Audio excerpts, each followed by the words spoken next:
السلام عليكم ورحمة الله وبركاته. بسم الله والصلاة والسلام على رسول الله. رب اشرح لي صدري ويسر لي أمري واحلل عقدة من لساني يفقه قولي. جزاكم الله خيرا, Sister Aisha, for that confirmation. I have sorted out the echo now. جزاكم الله خيرا.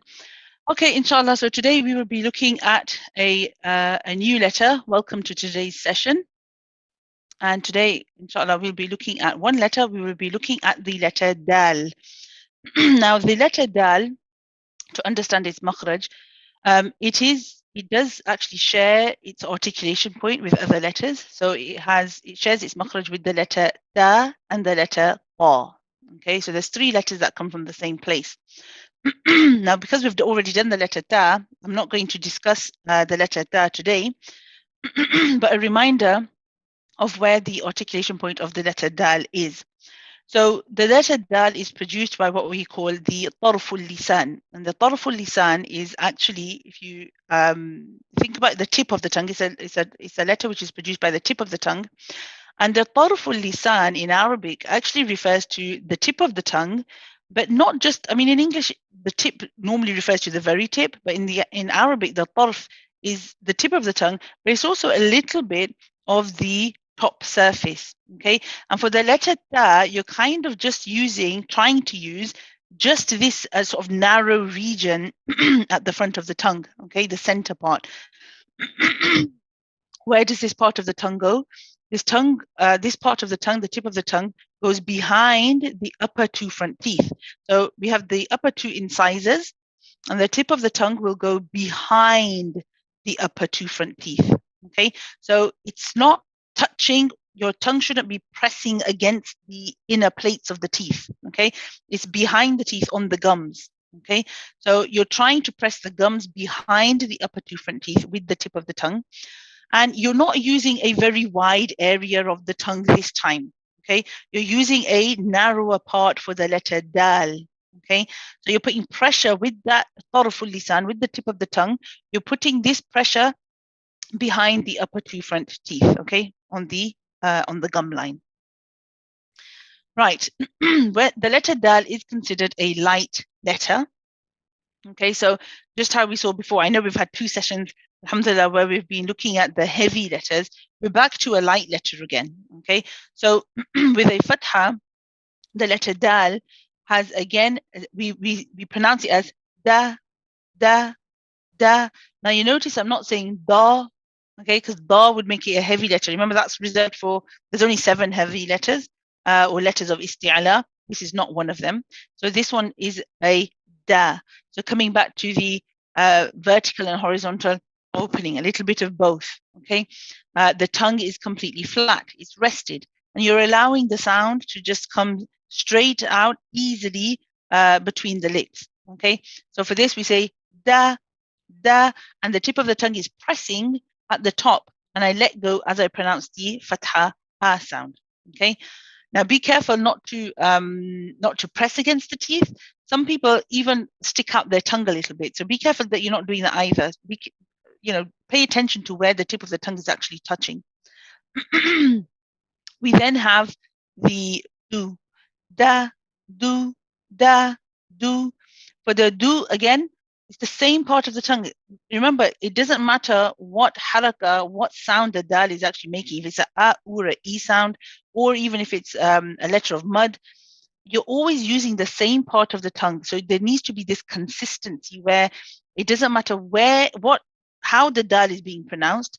The makhraj, the articulation point, has to be the same. And if the articulation point happens to change between any of them, you will end up with a different sound. And one of the things about Quran is when we are reciting, we need to have consistency. Okay, so da, do. So do, again, coming back to, you can still hear the lightness of the dal. You don't want to be saying do. It's very easy when you circle the lips to lift the back of the tongue. Once you start lifting the back of the tongue, your voice direction changes. And you end up with a heavier sounding do. You don't want do, you want do, da, do, da, do, keeping it very light, okay? And then we have the letter with a kasra, and again, for this, again, light sounding, di, da, do, di, da, do, di, okay? We have the all 3 vowels now covered, the a, the u, and the e. What about when the dal has a sukoon? When the dal has a sukoon and it is joined to the letter before, it has certain qualities that we have seen in some letters already. We've seen it in the letter ba, we've also seen it in the letter jim. We said that when these letters have a sukoon, they are what we call as qalqala letters, which means they have this bounce. So we say ad, ad, ad. Now notice I'm not saying ad, ad. You know this sharp ending? It's like almost like a hiccup at the end. Ad. You don't want to be doing that.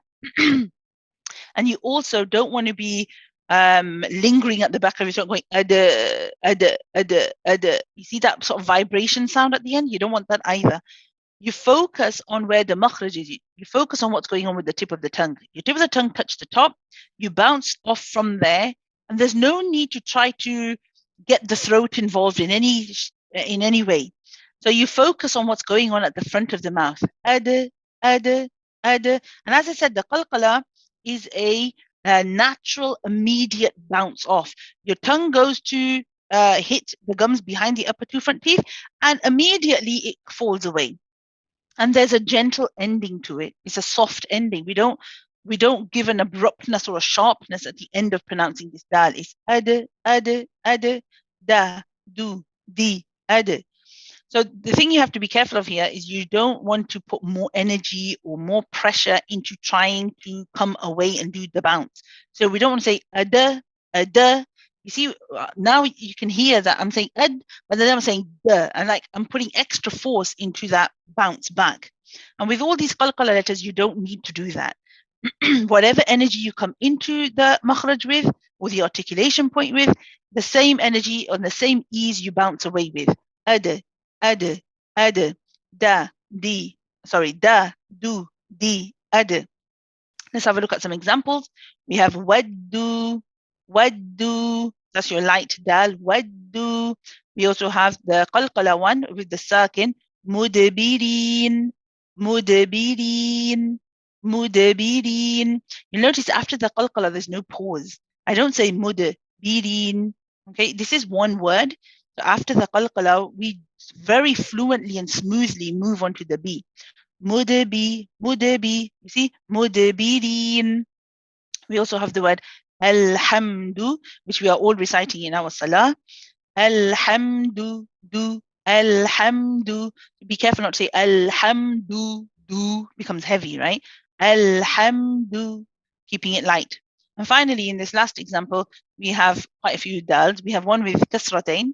We have one which is joint to the meme, mumaddada. And then we have the two fatha ones.